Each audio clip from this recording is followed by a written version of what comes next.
An updated calendar will be provided to you along with the documents with this open house. Other important information is that our Norse Project Search classroom is located in Landrum Hall in room 109. I will provide you with my cell phone for contact information, and you can always reach me via email as well.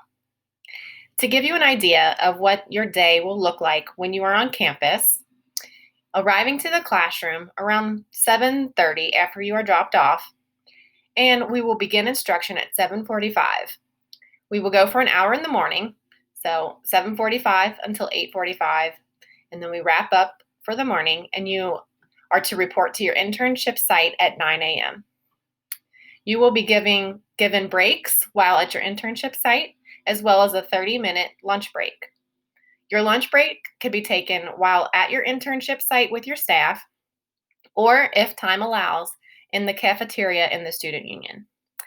At 2 o'clock in the afternoon, you will report back to the classroom in Landrum, where we will reflect on your day and talk about some of the things that we might have learned that morning.